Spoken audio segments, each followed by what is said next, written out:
దేవాతి దేవుడు మీ మధ్యలోనికి దిగివచ్చి మీ మీద ఉన్నటువంటి ప్రతి అపవాది కాడిని విరగొట్టబోతున్నాడు.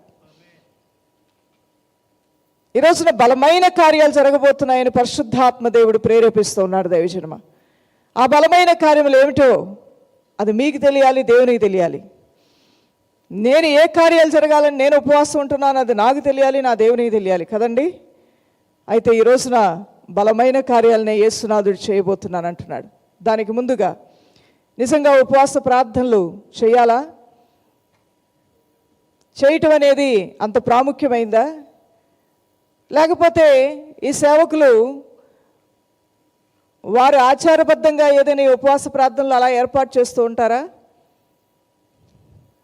లేకపోతే వాళ్ళకి ఏదైనా లాభము కావాలని, లాభము మా ఇద్దరి నుంచి ఆశించి ఉపవాస ప్రార్థనలు ఈ సేవకులు ఏర్పాటు చేస్తున్నారా? మేము కూడా ఏదో మాలో ఉన్న ఉపవాసాలు ఉంటే డాక్టర్లు చెప్తున్నారు తిండి తినకుండా 3 రోజులు ఉంటే 7 రోజులు ఉంటే రోగాలు పోతాయి అంటున్నారు.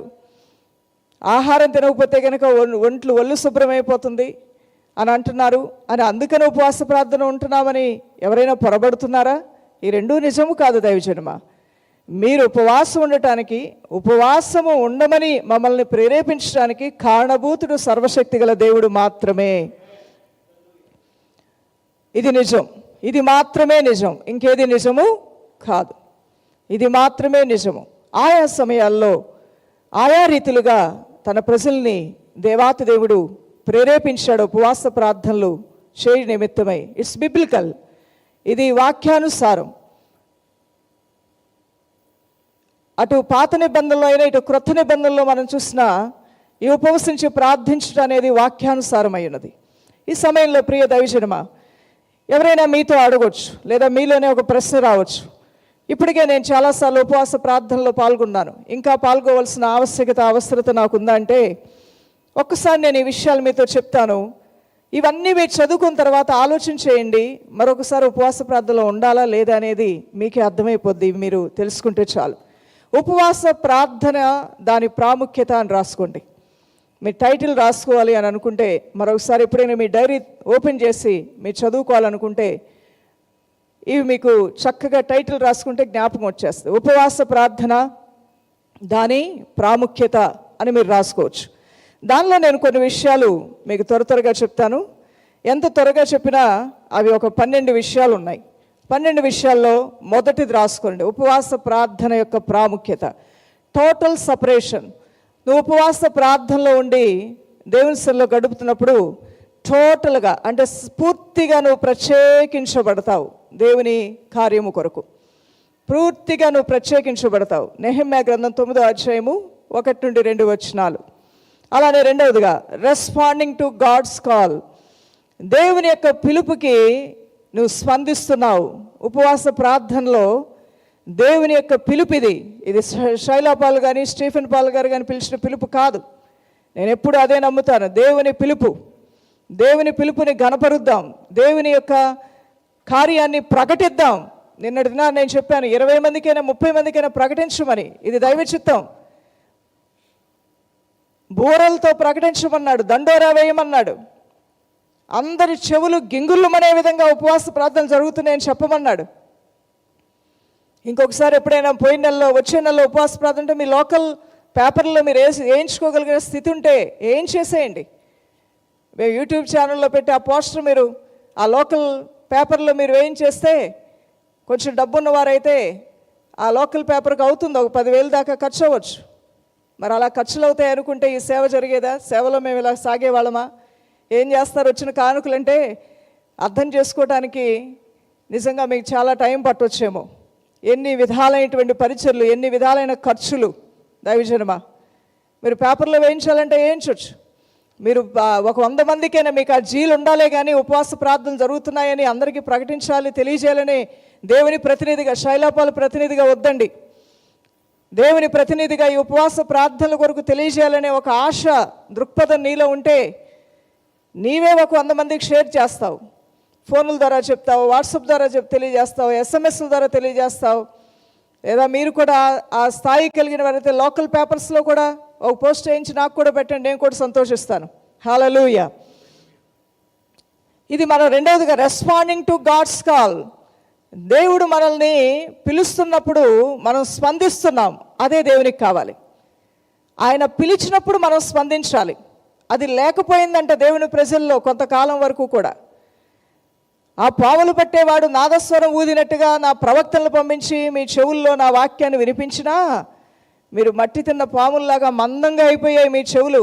నేను పిలిస్తే పలికిన వాడెవడు, నేను చెప్తే వినిన వాడెవడు, నేను ప్రకటిస్తే స్పందించిన వాడెవడని ప్రవక్తలు ఏడ్చారంట ఆ రోజుల్లో.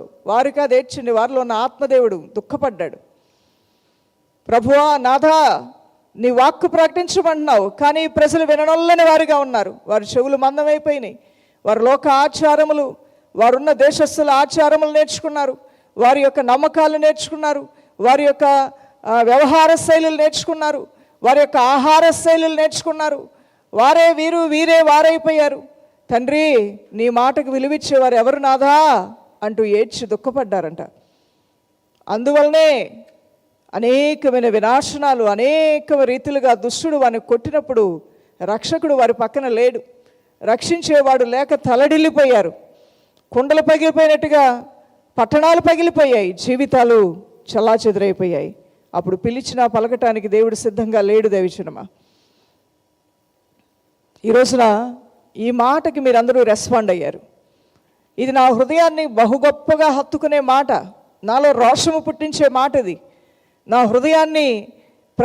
హృదయంలో ప్రతిధ్వనించే పదం ఇది. Responding to God's call. దేవుడు పిలిచినప్పుడు పలికేవారు కావాలి. దేవుడు పిలిచినప్పుడు నేను ఉన్నాను ప్రభు అని సమయంలాగా మాట్లాడేవాళ్ళు కావాలి.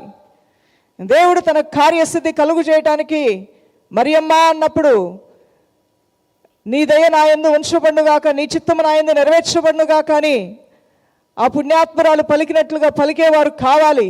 యేసయ్యకి వలలు విడిచి నన్ను వెంబడించు అని పలకగా పేతురు వంటి వారు, ఇంకా మిగిలిన శిష్యులు వంటి వారు అందరూ కూడా వారు వలల్ని ఉన్నపాటును విడిచి యేసుని వెంబడించినటువంటి ఆ విశ్వాస వీరులు, సమర్పణ కలిగిన వారు కావాలి. దేవునికి ముందు వెనక ఆలోచించలేదు. పిలిచిన వాడు నమ్మదగిన వాడు అంటూ వెంబడించేశారు ఆ దేవుణ్ణి. హల్లెలూయా. నిజంగా ఆయన పిలిస్తే పలికిన వారికి ఏమైనా తక్కువ చేశాడా దేవుడు? తినటానికి తిండి తక్కువ ఏమైనా అయిందా? ఉండటానికి ఏమైనా నివాసం లేకుండా చేశాడా? వస్త్రం లేకుండా చేశాడా? లేదు. అలానే ఈ లోకంలో వారికి హింసలు, శ్రమలు, బాధలు ఎదురైనప్పుడు వారిలో ధైర్యాన్ని పుట్టించాడు. ధైర్యవంతుడు వారిలో ఉండగా వారు పరాక్రమశాలుల వలె స్వార్థ పరిచర్య ధర్మాన్ని నిర్వర్తించడంలో ముందుకు పరిగెత్తారు. అన్ని విధాలైన ఒత్తిడిని ఎదుర్కోగలిగారు. లోకానికి దేవుని ప్రేమను వారు చూపించగలిగారు. ఇది ఎలా సాధ్యమైందంటే ఒబేయింగ్ టు గాడ్స్ కాల్ అనండి అందరూ ఒకసారి. రెస్పాండింగ్ టు గాడ్స్ కాల్ అని కూడా అనండి. అవును, దేవుడు పిలిచినప్పుడు రెస్పాండ్ అవ్వాలి. 10 సార్లు పిలిచినా పలకపోతే కోపం వస్తుంది. వింటున్నావు కదరా, పలకమేంటి, మొద్దులాగా ఉన్నావు, ఇంత మూర్ఖత్వం వచ్చిందేంటి, ఇంత అహంకారం ఏంటి అంటారు. అదే నిజం. దేవుడు కూడా అంతే అంటాడు. ఎన్నిసార్లు పిలిచినా నువ్వు పలకవా? ఎన్ని మార్లు నీకు నా ప్రేమను బయలుపరిచినా ఆ ప్రేమను నువ్వు ఆస్వాదించవా? ఆ ప్రేమను పొందుకోవటానికి నీ హృదయాన్ని నాకు ఇవ్వవా అని 1 సారి, 2 మార్లు, 3 సార్లు, 10 మార్లు నీకు విసుగు పుట్టేంత దాకా కూడా దేవుడిని ఎంతకు వస్తాడు. అయినా నువ్వు విననొల్లకుండా ఉంటే హఠాత్తుగా నీ మీదకు ఒక శోధన, ఒక శ్రమ వచ్చినప్పుడు అది నువ్వే అనుభవించాలని కూడా వాక్యాల్లో చాలా సందర్భాల్లో మనం తెలుసుకోగలుగుతున్నాం. ఫాస్టింగ్, ఉపవాస ప్రార్థన, దాని ప్రాముఖ్యత. మొదటిగా మీరు చూశారు టోటల్ సపరేషన్, మిమ్మల్ని మీరు పూర్తిగా ప్రత్యేకపరచుకోవటం. రెండవదిగా రెస్పాండింగ్ టు గాడ్స్ కాల్, ప్రార్థనలో పాల్గొనటం అంటే దేవుని పిలుపుకి ఈరోజు మీ అందరూ కూడా స్పందించారు. అదే గొప్ప ఆశీర్వాదం మీ అందరికీ. ఇక మూడవదిగా యాక్ట్ ఆఫ్ హ్యూమిలిటీ, 35వ కీర్తన 13వ వచనం, వినయం. మీరు వినయంతో దేవుని యొక్క కార్యం కొరకు మిమ్మల్ని సిద్ధపరచుకున్నారు. అవిధేయులుగా మీరు లేరు. ఏంట్లే ఉండేది, ఏంట్లే అవన్నీ చూసాంలే చాలా అని మీరు మాట్లాడిన వారి లెక్కలో లేరు. అలాంటి గుంపులు ఉంటారు, ఎప్పటికీ ఉంటారు.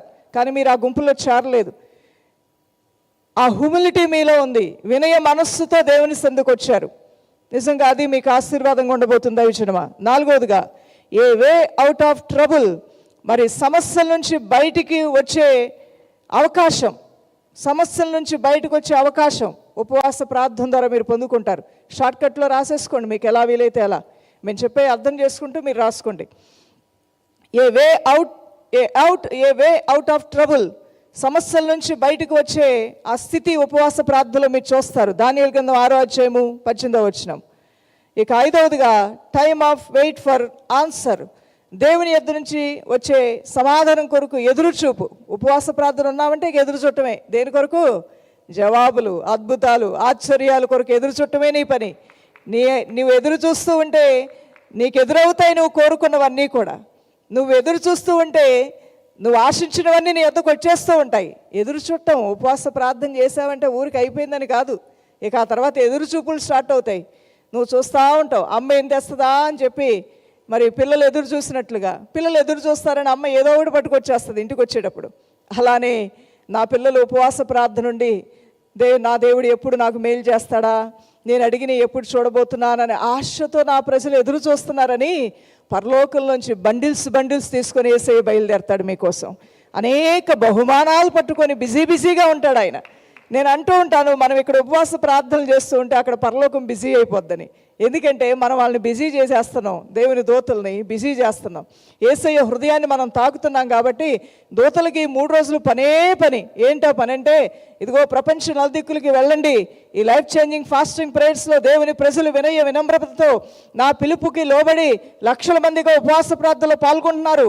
ఈ దీవెనలు ఈ దిక్కుకు తీసుకెళ్ళండి, ఆ దిక్కుకు తీసుకెళ్ళండి, ఆ గ్రామానికి తీసుకెళ్ళండి, ఈ పట్టణానికి తీసుకెళ్ళండి, ఈ ఊరికి తీసుకెళ్ళండి, ఆ వీధికి పట్టుకొని వెళ్ళండి, ఆ వీధిలో ఫలానా 4వ నెంబర్ ఇంటికి తీసుకెళ్ళండి, ఆ ఇంటి నెంబర్ అది, ఆ ఊరు ఇది. ఆహా, ఇవన్నీ కూడా ఆత్మలోకంలో జరుగుతున్నాయి. ప్రియ దైవజనమా, ప్రభు అయిన దేవుడు బిజీ చేస్తున్నాడు పరలోకాన్ని ఈ రోజున. అందువల్లనే మన ప్రార్థనలకి జవాబు వచ్చే తరుణము ఉపవాస ప్రార్థన అంటేనే. అపొస్తలుల కార్యములు 13వ అధ్యాయం 2వ వచనం కూడా మీరు రాసుకోండి. 6వదిగా ఉపవాస ప్రార్థన యొక్క ప్రాముఖ్యత. ఉపవాస ప్రార్థనలో ఏం జరుగుతుందంటే గ్రేటర్ ఇంటిమసీ విత్ గాడ్. మరి మార్క్స్ వార్త 2వ అధ్యాయం 20వ వచనం రాసుకోండి.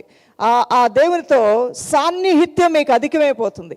ప్రభు అయిన దేవునితో సాన్నిహిత్యం అధికమైపోతుంది. మీకు బాగా పరిచయం ఉన్న వాళ్ళు ఉంటే నిజంగా మీకు చాలా ఫ్రీగా ఉంటుంది. అబ్బా, నాకు చాలా పరిచయం ఉన్నవాళ్ళు, నాకు బాగా తెలిసిన వాళ్ళండి వాళ్ళని చాలా సంతోషపడుతూ ఉంటారు.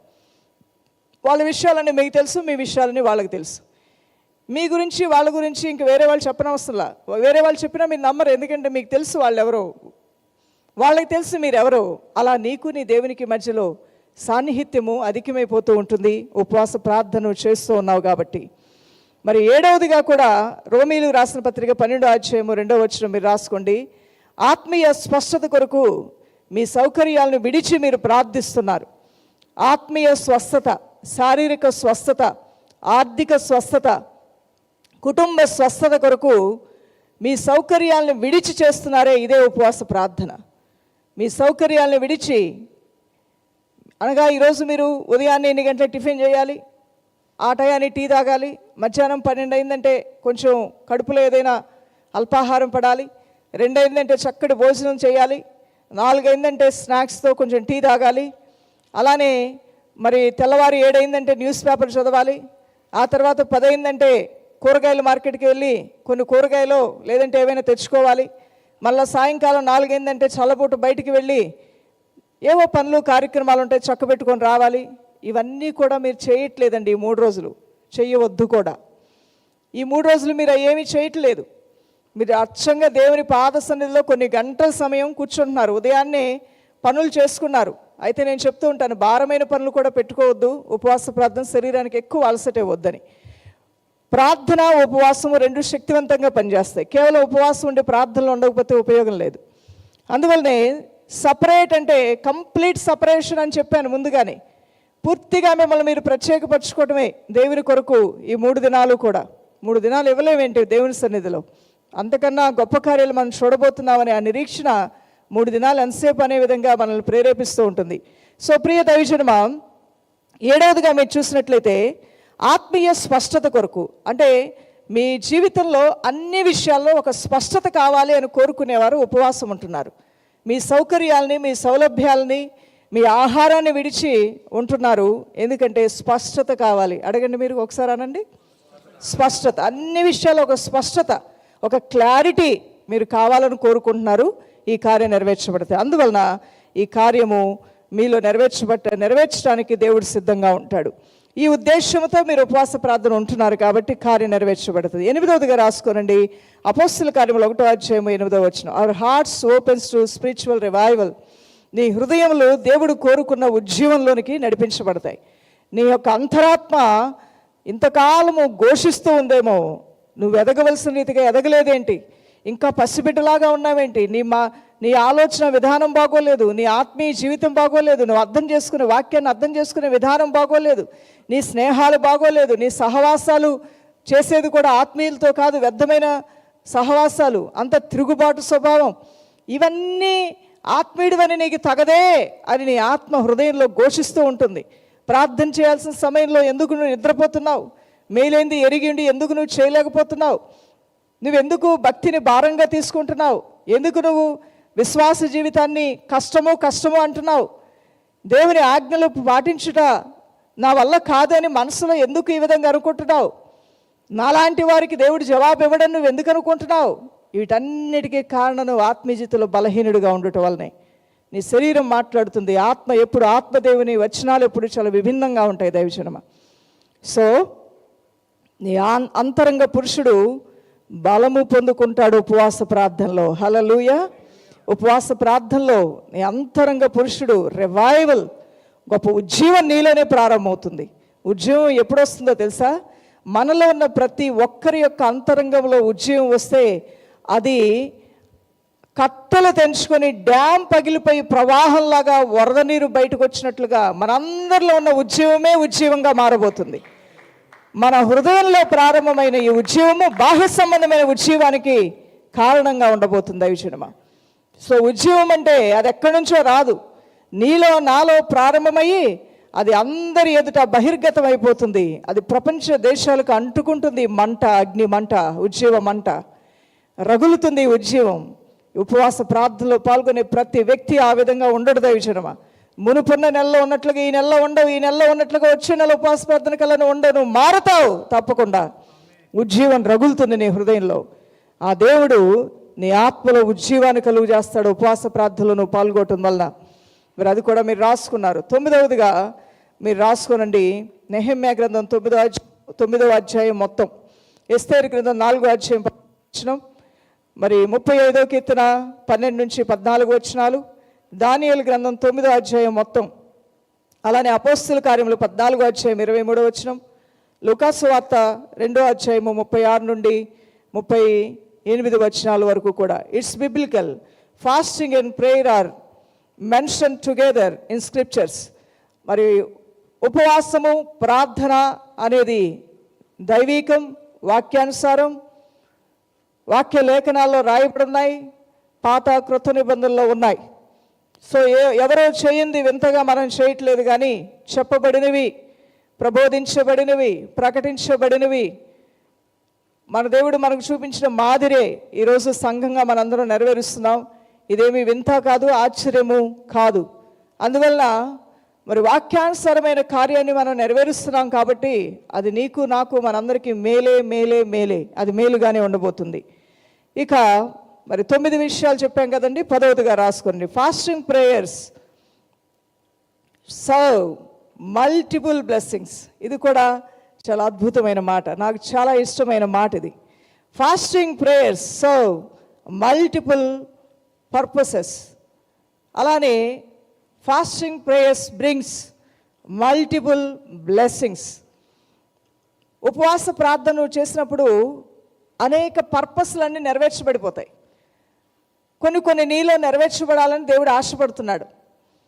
అవి నువ్వు చేయలేకపోతున్నావు, అందువల్ల నువ్వు ఆత్మీయతలో బలహీనుడయ్యావేమో. కానీ ఫాస్టింగ్ ప్రేయర్ నువ్వు చేస్తున్నప్పుడు అన్నీ నీలో దేవుడు తీసుకొని వచ్చేస్తాడు, సమకూరుస్తాడు. విశ్వాసంలో బలహీనంగా ఉంది ఈ బిడ్డ, ఫాస్టింగ్ ప్రేయర్లో పాల్గొంది, విశ్వాసాన్ని బలపరచాలనుకుంటాడు దేవుడు. ప్రార్థన లేమి కుమారుడు కలిగి ఉన్నాడు, నా ఆత్మని బిడ్డ మీద కృంభరిస్తాను, ఎందుకంటే దీనవస్త్రం ధరించుకొని అన్నపానములు మాని నా సన్నిధిలో ఉపవాసం ఉండి ప్రార్థన చేస్తున్నాడు. అలా ఎన్నో పర్పస్లు నీ జీవితంలో దేవుడు ఫుల్ఫిల్ చేయటం ప్రారంభిస్తాడు. మరి ఎస్తేరు గ్రంథం 4వ అధ్యాయము 16వ వచనంలో చెప్పబడినట్లుగా ఉపవాసం ఉన్నప్పుడు నువ్వు మంచి ప్రార్థన, సమర్పణతో కూడిన ప్రార్థన చేయగలుగుతావు. మరి ప్రేయింగ్ టు గాడ్. అదేవిధంగా 35వ కీర్తన 12 నుంచి 14 వచనాలు రాయబడినట్లుగా లవింగ్ యువర్ ఎనిమీస్, ఉపవాస ప్రార్థనలో ఉన్నప్పుడు ఇప్పటి వరకు క్షమించును, వారిని వదిలిపెట్టను, వారికి ఏదో ఒక కీడు జరగాల్సిందే, నన్ను అన్నవారు ఎప్పటికైనా పాడైపోతారు, నన్ను శపించిన వారు తప్పకుండా 2 శాపాలు పొందుతారు అని రకరకాలుగా ఏవేవో నీ మనసులో తోచినవన్నీ నువ్వు అనుకున్నావు కదా. కానీ ఉపవాస ప్రార్థనలోకి రాగానే మెత్తని మనసు నీ దేవుడు నీకు ఇవ్వగా నీ నోరే వారిని క్షమించేస్తుంది. హల్లెలూయా. నువ్వే నీ ఇంటి వారిని క్షమిస్తావు, నీవే నీ పొరుగు వారిని క్షమిస్తావు, నీవే నీ శత్రువుల్ని నీ కీడు చేసిన వారిని క్షమిస్తావు. వారి పట్ల నీకు ఇప్పటి వరకు నా వైరాగ్యము, ఆ ఆవేశము, ఆ ఉద్రేకము, ఆ విపరీతమైనటువంటి కక్ష నీలోంచి ఆత్మదేవుడు పూర్తిగా సమూలంగా తీసివేస్తాడు. నీకు తెలియకుండానే ఇవన్నీ నీలో జరగటం ప్రారంభమవుతాయి. రిమెంబరింగ్ గాడ్స్ ప్రామిసెస్, లూకాసు వార్త 2వ అధ్యాయము 36 నుండి 38 వచనాలు. మరి దేవుని యొక్క వాగ్దానాల మీద నీకు నమ్మకం పుడుతుంది, దేవుని వాక్యం మీద నీకు ఆశ పుడుతుంది, దైవ కార్యాలు నీ యందు జరుగుతాయనే విశ్వాసములో నువ్వు బలం పొందుకుంటావు. ఎప్పుడూ సాక్ష్యాలు వింటావు కానీ విన్నట్లుగా వదిలేస్తావు. ఈసారి పాశ్రమంగా చదివే సాక్ష్యాలు రుచికరంగా ఉంటాయి. ఇలాంటి అద్భుతమైన సాక్ష్యాలు కూడా ఉంటాయా? ఇంత అద్భుతమైన వాక్కులు కూడా బైబిల్ గ్రంథంలో ఉంటాయా? ఎప్పుడు మేము చెప్తానే ఉంటాం, కానీ నీ మనసు సిద్ధంగా లేదు, నీ హృదయం సిద్ధంగా లేకపోవటం వలన వాటిని నువ్వు మేలైన రీతిగా స్వీకరించలేకపోయావు. ఉపవాస ప్రార్థనలు ఉన్నావు కాబట్టి నీ తుప్పు వదలగొట్టాడు దేవుడు. నీ చెవుల్లో ఉన్నటువంటి తుప్పు, నీ కళ్ళల్లో ఉన్నటువంటి అల్పవిశ్వాసం, నీ మైండ్లో ఉన్న భ్రష్టత్వం అంతా పోగా నువ్వు నూతన వ్యక్తి అవగా ప్రశస్తమైన దేవుని కార్యాలు నీ కళ్ళెదుట కనబడటం ప్రారంభమవుతాయి. హల్లెలూయా. ఇవన్నీ జరుగుతాయి దైవజనం ఉపవాస ప్రార్థనలో ఉన్నప్పుడు. నువ్వు అనుకుంటావు మామూలు వ్యక్తిలా కూర్చున్నానని, కానీ రిపేర్ చేయడానికి దేవుడు వచ్చేసాడు, మంచి కుమ్మరు వచ్చేసాడు నీ లోపలికి. ఇవి నీలో జరిగే కార్యములు. అంతేకాదు మల్టిపుల్ బ్లెస్సింగ్స్ కూడా నువ్వు పొందుకుంటావు. ఏవో కొన్ని రాసుకున్నావు, దేవా ఇది చేయి ప్రభు, అది చేయి ప్రభు అని. దేవుడు అనుకుంటాడు, పిచ్చి పిల్లలు చిన్న విషయాలు అడిగారేంటి? ఈ ఉపవాస ప్రార్థన నాకు ఎంత ఇష్టమో వారు చేస్తుంది, గొప్ప కార్యాలు నేను చేస్తాను. కానీ నువ్వు అంటావు ఆ గొప్ప కార్యాలు చేయడానికి ముందు నేను అడిగినవి ప్రభు అంటావు. మనందరికీ ఒక ఆశ, మనం అడిగినవి దేవుడిస్తే బాగుండు, ముందు ఆ తర్వాత ఇంకేమిచ్చినా పర్వాలేదని. ఒక్కొక్కసారి నువ్వు కోరుకున్నయే కావాలని మొండి పట్టుదల పట్టావనుకో, నువ్వు పట్టిన కుందేలకి ఎన్ని కాళ్ళు అంటారు? 4 కాళ్ళు ఉన్న 3 కాళ్ళు అనుకుంటూ ఇదే కావాలంటే దేవుడిచ్చే గొప్ప దీవెనలు పోగొట్టుకుంటావు. అందుకని ఆ అవకాశం కూడా నేను ఇవ్వాలనుకోను. ఆఖరిలో ఈ ప్రార్థన చేయమంటాను, ప్రభా నేను అడిగానులే కానీ బుద్ధితో అడిగానో బుద్ధిహీనంతో అడిగానో నాకు తెలియదు కొన్ని, అందువలన నీ చిత్తం కానీ ఏమైనా ఉంటే అవి తీసివేయి, నాకు ఇష్టమైన ఇంతకన్నా ఉత్తమమైన నాకు ఇచ్చి నన్ను దీవించు అని ప్రార్థన చేయమంటాను. చేస్తున్నారు ఆ ప్రార్థన అందరూ కూడా? ఆఖరిలో ఈ ప్రార్థన తప్పకుండా చేయమంటాను. ఎందుకో తెలుసా? నువ్వు కోరుకునే ఒక్కొక్కసారి అవి నీకు నష్టమే కలుగు చేయొచ్చేమో, కానీ దేవుడిచ్చేవి నీకు ఎప్పుడు నష్టంగా ఉండవు, అవి మేలుగా లాభంగానే ఉంటాయి. సో అది చెప్తూ ఉంటాను నేను. ఆ ప్రార్థన కూడా మీరు ఆఖరిలో ప్రతి ఒక్కరూ చేయాల్సిందే. ప్రభా నేను కోరుకున్నది ఓకే, నా మనసుకు తెలిసింది, నచ్చింది, తోచింది నేను చెప్పాను, కానీ అంతకన్నా గొప్ప నువ్వు ఇవ్వాలనుకుంటే నేను అడ్డుబండిలాగా ఉండకూడదు. ఇదే కావాలి అదొద్దు, అదే కావాలి ఇదొద్దు అని నేను అనను. నీ చిత్తము నెరవేర్చబడును గాక అనండి అందరూ ఒకసారి. నీ చిత్తము మాయందు నెరవేర్చబడును గాక. అయితే మీరు అడగకుండా ఉండాలా? అడుగుడు మీకు ఇవ్వబడి అన్నాడు యేసయ్య. అడగాలి. అడుగుతూనే ప్రభా ఇంకా ఇంతకన్నా ఉత్తమమైన ఏమైనా ఉంటే నాకు అనుగ్రహించు, నేను అడిగిన వాటిలో ఏమైనా వ్యర్థమైనవి ఉంటే తీసివేయి అనే అడగటంలో తప్పేమి లేదు కదా. ఆ ప్రార్థన కూడా మీరు చేసుకోవాలి. ఇక దైవజనమ మరి అపోస్తల కార్యములు 14వ అధ్యాయము 23వ వచనం కూడా రాసుకోనండి. మరి క్రియేటింగ్ గ్రేట్ విజ్డమ్, మీలో దేవుని యొక్క అపారమైన జ్ఞానం రిలీజ్ చేయబడుతుంది ఇలా మీరు ప్రార్థనలో పాల్గొంటూ ఉండగా. 11వ అంశంగా రాసుకోనండి. Prayer and fasting actually works. నిజంగా ఉపవాసంతో కూడిన ప్రార్థనతో కూడిన ఉపవాసము తప్పకుండా పనిచేస్తుంది. ఇట్ విల్ వర్కౌట్ అంటారు కదా చాలాసార్లు. ఈ బండి పనిచేస్తుందంటే తప్పకుండా పనిచేస్తుంది అంటారు. ఎందుకంటే ఈ బండిని గురించి నాకు తెలుసండి, ఇది ఎంతకాలం ఈ ఇంజిన్ పనిచేస్తుందో నాకు తెలుసు అంటారు. ఈ ఇంజిన్ ఎంత స్ట్రాంగ్గా ఉందో నాకు తెలుసు, ఇంకా ఎన్ని సంవత్సరాలు ఇది పనిచేయగలదో కూడా ఈ ఇంజిన్ గురించిన అవగాహన నాకు ఉంది కాబట్టి నేను చెప్పగలను అని అంటుంటారు. అలానే ఉపవాసము ప్రార్థనలో ఏ కార్యాలు జరుగుతాయో దేవుడు చెప్పగలడు, నేను చెప్పగలను, మీరు కూడా చెప్పగలరు. హల్లెలూయా. It will work out. ఉపవాస ప్రార్థన అనేది తప్పకుండా అది మేలుకరంగా మీ జీవితంలో కార్యసిద్ధి కలుగు చేస్తుంది. అది ఆగిపోయేది కాదు, అది సాగిపోయేది. అది రాయిలాగా బండలాగా చలనం లేకుండా ఉండేది కాదు. ఉపవాస ప్రార్థన అంటే చలనము లేని వాటికి కూడా చలనాన్ని కల్పించేది ఉపవాస ప్రార్థన. బండను కూడా బద్దలు చేయగల శక్తివంతమైనది ఉపవాస ప్రార్థన. మూయబడిన ద్వారాలు కూడా తెరవగల శక్తివంతమైనది ఉపవాసంతో కూడిన ప్రార్థన. దైవజనమా, అంత శక్తివంతమైన ప్రార్థన దీనిలో ఉన్నది. మరి ఆ రిఫరెన్స్లు రాసుకోనండి మీరు. అపొస్తలుల కార్యములు 14:23 లూకాసు వార్త 2:36 నుండి 38 వచనములు. ఇక 12వదిగా ఆఖరిది, ఈ అంశంలో ఆఖరి పాయింట్ 12వ పాయింట్గా రాసుకోండి. Fasting prayers to guide your heart. ఉపవాసంతో కూడిన ప్రార్థన నీ హృదయాన్ని కాపు కాస్తుంది. హృదయానికి కూడా కాపుదల కావాలా అని చాలామంది ఆశ్చర్యపోతూ ఉంటారు. నేను అంటాను, అసలు మనకి నీ బీరువాకి తాళాలు వేయకపోయినా పర్వాలేదు, కానీ నీ హృదయానికి మాత్రం నువ్వు తాళాలు వేసుకోవడం నేర్చుకోవాలి. ఒకడు పట్టణాన్నంతా పట్టుకున్న తన హృదయాన్ని పట్టుకోలేని వాడైతే వాడు చెంచుల మనస్సు కలిగినటువంటి వాడు, అస్థిరుడు అంటారు వాళ్ళని. మాటలో స్థిరత్వం లేనివాడు అంటారు, బ్రతుకులో స్థిరత్వం లేనివాడు అంటారు. చెంచుల మనస్సు, గది లోపలుంటే ఒక మాట, ద్వారం బయటికి వెళ్తే ఇంకొక మాట. అంటే వాళ్ళు ఆలోచన విధానాలు వెంట వెంటనే మారిపోతూ ఉంటాయి. అలాంటి వాళ్ళతో చాలా తలనొప్పి అనుకుంటారు చాలామంది. వీళ్ళు మాట మీద నిలబడే రకం కాదండి. మాట ఇస్తారు కానీ మాట తప్పుతారు. వీళ్ళు పలికేదొకటి, చేసేదొకటి. వీళ్ళు ఒక మాట పలుకుతారు, ఇంకొకటి చేస్తారు.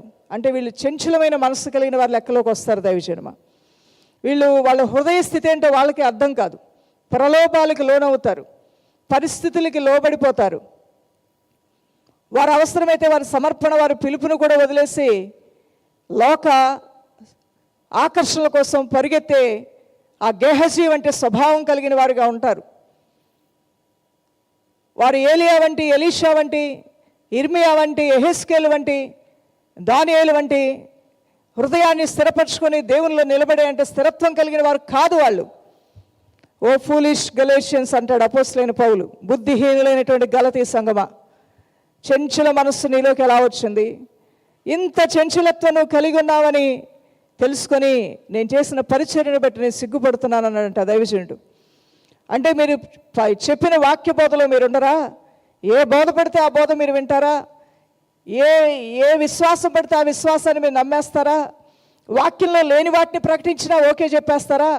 మీ చెవులకి నచ్చితే, మీ నోటికి అది నచ్చితే, లేదంటే మీ హృదయానికి నచ్చితే సరిపోద్దా?